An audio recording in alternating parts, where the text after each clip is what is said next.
Good evening, everyone, and thanks so much for joining us tonight. I'm Sophie Erber. And I'm Tim Seaman. Nebraska voters will decide if the state constitution should be amended to legalize gambling. Just hours before a deadline to be included on that November ballot, Supreme Court justices voted 4-3, paving the way now for gambling measures. It is our top story at 6. The High Court's decision comes after the Nebraska Secretary of State invalidated the ballot initiative. Secretary Bob Evnen said that the way the initiative was worded caused confusion with some of the more than 100,000 people who signed a petition and violated state law. Pro-gambling groups like Winnebago, Nebraska-based Ho-Chunk Inc. filed suit, taking their case to the Supreme Court last week. Today's ruling reverses the Secretary's decision and places the initiative on the November 3rd ballot.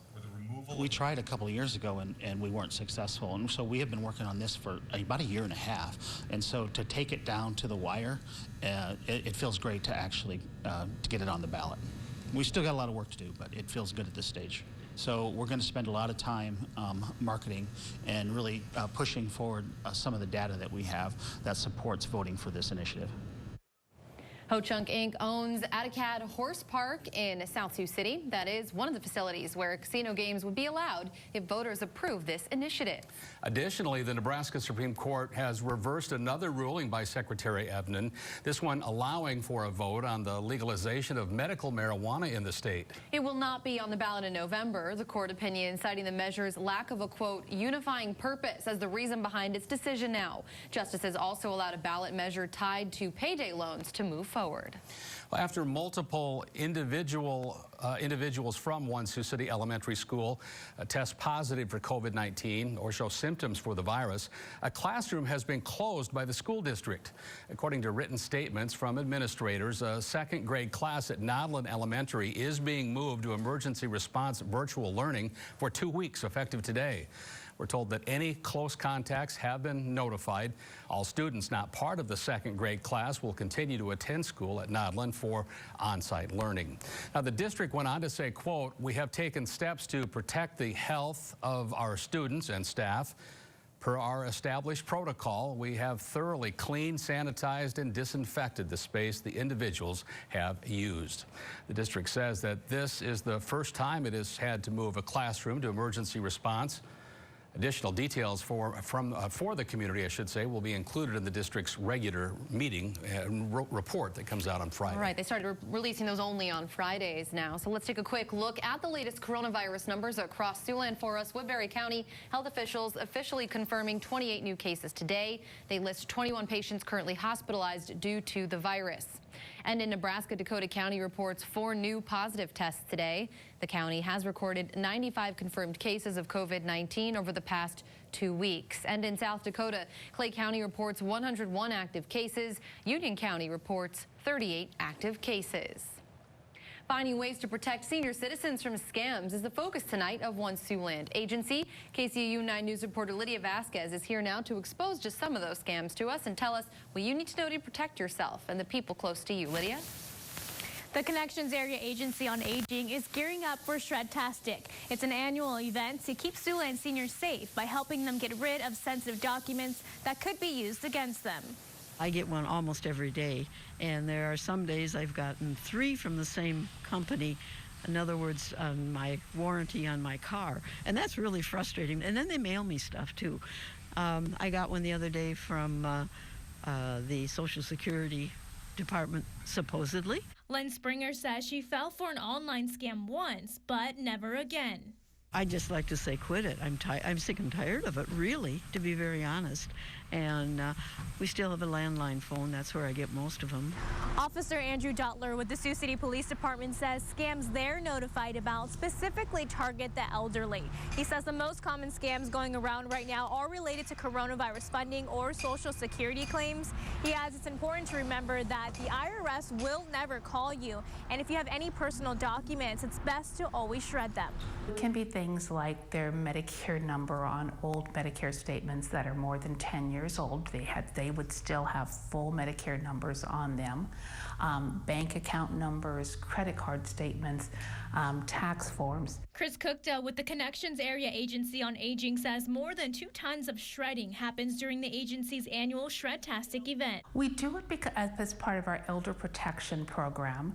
We don't want people to be scammed, and we know there are people out there who dumpster dive, or unfortunately unscrupulous people who come into their homes and find that personal information. Shred-tastic will be a drive-through event this year on September 18th from 11 a.m. to 1 p.m. Folks can bring personal papers and bills, even financial documents to be shredded. You'll find more information on the event at SiouxlandProud.com under the Featured Contents tab. Lydia Vasquez, KCAU 9 News. All right, Lydia, thanks for that. And hopefully on that day they get weather like we've had today. The sunshine has popped out. Marcus yesterday was saying it might pop out for a while. He did say that. He did. But cloudy for most of the day, and part of Siouxland, I felt like early this morning had a little bit of rain even, but that gradual march to warmer temperatures, Marcus. That's right. We are going to see warmer temperatures in the days to come, well, except for tomorrow. Tomorrow is going to be very similar to today, but we are going to see a warm up this weekend and into next week. Today, already seeing temperatures a bit warmer compared to the last couple of days, getting up to 61 in Norfolk, Wayne, Sioux City, Lamar's, Orange City, and Spencer. A high of only 59 in Cherokee today, 57 your high temperature in Storm Lake, 54 in Carroll, Yankton. The warm spot there in Siouxland at 64 here today. Forecast lows tonight, they'll drop down into the mid to upper 40s, so we'll see temperatures anywhere from around 46 to 48 degrees for most of us tonight. It is going to be a cool, quiet night with clouds. It looks like tomorrow we'll see a chance of some more showers, but warmer, sunnier days are ahead. I'll have more details on all of that in the 9 on 9 forecast. Sophie and Tim. All right, thanks a lot, Marcus. Well, with less than 60 days to go before the November election, the search is still on for Election Day workers. That's right. KCAU 9's Hannah Adamson speaking with election officials in Woodbury County and joins us now with more. Hannah? Well, Tim and Sophie, it is crunch time for Woodbury County to find those poll workers. So far, they've recruited around 180, but they're still hoping to get that number up to 240. Now, like the June primaries, there will be health protocols in place. Masks, PPE, and hand sanitizer will be given out. However, unlike the June primaries, all 44 polling locations are anticipated to be open. However, it will depend on the number of poll workers to see if any of those polling places will need to be combined. One poll worker I spoke with says she's not necessarily concerned for her health at the polling place, saying the county is doing the best that they can to protect the safety of voters and their poll workers. To me, if you're retired and you're in good health, it's an excellent thing to do. It's good for you and it's good for your community. Now, if the Secretary of State's numbers are correct and 80% of people take to early voting, that will take a major load off of these poll workers here in Woodbury County. Now, if you're interested in becoming a poll worker, you do have to meet certain criteria, such as being over 17 years of age, being able to register to vote in Iowa, and being sure to serve the community and county that you are in. Reporting live at the Woodbury County Courthouse, Hannah Adamson, KCAU 9 News. Well, folks from the agricultural community coming together this morning in Norfolk, Nebraska to celebrate construction on a new ag facility at Northeast Community College. The college president saying that the more than $22 million project will help expand an already large agricultural department. That project is partially funded by the school with at least $10 million contributed by donors, some of whom may someday be able to put graduates of the program to work. Really provides those hands-on experiences that employers want when they hire our students. If they work in an implement dealer, if they work in one of the government agencies that works with agriculture, and when they go back to work on their family farms. Another $3 million still needs to be raised for that project. Construction, though, is expected to be complete a year from now. Back in Sioux City and Morningside College, band and choir practice looking a little different this year, of course, because of COVID-19. To help mitigate the spread of coronavirus particles, students playing an instrument or singing are required to wear a mask. Band directors also implementing social distancing requirements, practicing in small groups, and going outdoors as much as possible. There will also be no marching band performances at football games. Instead, they will be operating as a pep band in the bleachers. It was a little bit of a disappointment for myself and the students because we usually put on a big halftime production, but we can't do that this year. So we're preparing extra pep band tunes to play in the stands.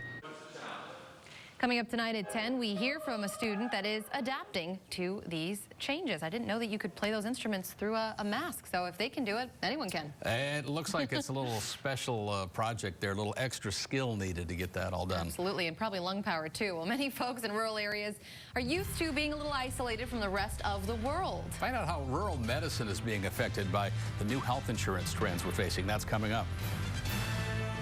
And overnight tonight, you can expect clouds and quiet weather. More rain in the forecast for tomorrow and throughout the weekend and into next week. A big warming trend. I'll have those details after the break. You're watching KCAU 9 News with Tim Seaman, Sophie Erber, Chief Meteorologist Scott Larson, and Sports Director Jake Jones. This is KCAU 9 News at 6.